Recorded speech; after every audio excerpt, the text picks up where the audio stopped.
প্রিয় দর্শক, আরও একবার আপার প্রাইমারি থেকে একটি গুরুত্বপূর্ণ খবর আপডেট উঠে আসছে। এই মুহূর্তের জন্য আপার প্রাইমারি থেকে বিগ ব্রেকিং নিউজ বিস্তারিত ভিডিওতে আলোচনা করছি, তাই অবশ্যই ভিডিওটিকে শেষ পর্যন্ত দেখার প্রয়োজনীয়তা রয়েছে এবং এখনও পর্যন্ত যারা চ্যানেলটি সাবস্ক্রাইব করেননি এখনই সাবস্ক্রাইব করে সঙ্গে থাকুন। আরও একবার আপার প্রাইমারি থেকে উঠে আসছে বড় খবর এবং কমিশনের বিরাট বড় পদক্ষেপ। মহামান্য কলকাতা হাইকোর্টের নির্দেশকে মান্যতা দিয়ে একটি গুরুত্বপূর্ণ পদক্ষেপ গ্রহণ করল স্কুল সার্ভিস কমিশন বা এসএসসি। আপার প্রাইমারির ইন্টারভিউতে ডাক পাওয়া সকল প্রার্থীর অ্যাপ্লিকেশন ফর্ম অফিসিয়াল ওয়েবসাইটে দিয়ে দিল স্কুল সার্ভিস কমিশন। সরাসরি অফিসিয়াল ওয়েবসাইটে ভিজিট করলেই এই বিষয়টিকে আপনারা দেখতে পারবেন। আপার প্রাইমারির শিক্ষক নিয়োগ ঘিরে মামলা চলছে মহামান্য আদালতে।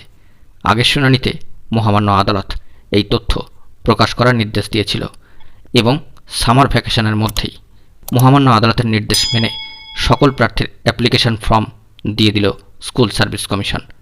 অ্যাপ্লিকেশন ফর্ম দেখতে গেলে অবশ্যই স্কুল সার্ভিস কমিশনের অফিসিয়াল ওয়েবসাইটটিতে ভিজিট করতেই হবে। 14,000-এর বেশি শূন্য পদে আপার প্রাইমারিতে যে শিক্ষক নিয়োগ প্রক্রিয়া শুরু হয়েছিল তার সম্পূর্ণ ইন্টারভিউ তালিকা এসএসসিকে প্রকাশ করতে নির্দেশ দেয় মহামান্য কলকাতা হাইকোর্ট। এমনভাবে তালিকা প্রকাশ করতে হবে যাতে প্রত্যেক পরীক্ষার্থী সেই তালিকা দেখতে পারেন। যারা যারা এই নিয়োগের জন্য অনলাইনে আবেদন করেছিলেন তাদের প্রত্যেকেরই অনলাইন আবেদন যাতে একে অপরের দেখতে পারে তার ব্যবস্থা কমিশনকে করতে হবে, এরকমই কিন্তু নির্দেশ দেওয়া হয়েছিল।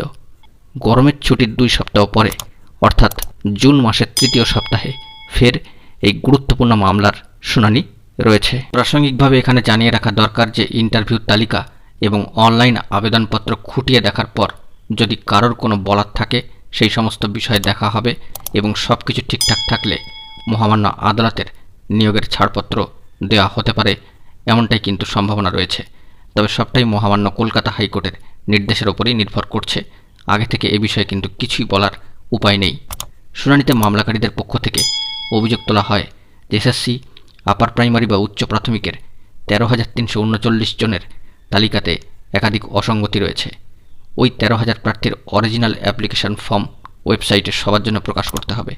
স্কুল সার্ভিস কমিশনের রিক্রুটমেন্ট রুলস অনুযায়ী ইন্টারভিউর 15 দিন আগের অবধি সমস্ত শূন্যপদ আপডেট করে বা যোগ করে আপডেট শূন্যপদ অনুযায়ী ইন্টারভিউ লিস্ট প্রকাশ করে নিয়োগ করতে হবে।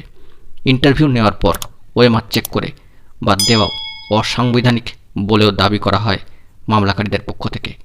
অন্যদিকে কমিশনের পক্ষে দ্রুত নিয়োগ করার কথা বলা হয়। শিক্ষক সংকটে স্কুলগুলো পঠন পাঠনের দিক থেকে সমস্যার কথাও তুলে ধরা হয়। এসএসসি মহামান্য আদালতের কাছে স্থগিতাদেশ তুলে নিয়ে দ্রুত নিয়োগের দাবি জানায়। তবে সব দিক থেকেই এই নিয়োগ প্রক্রিয়াটি দীর্ঘ কয়েক বছর ধরে থমকে রয়েছে। সম্প্রতি মহামান্য কলকাতা হাইকোর্টে অতিরিক্ত হলফনামা জমা দিয়েছে এসএসসি, আর তাতেই ওএমআর শিটে হোয়াইটনার বোলানো চাকরি প্রার্থীদের একাংশকে নজিরবিহীনভাবে যোগ্য বলে বিবেচনার আর্জি জানানো হয়েছে।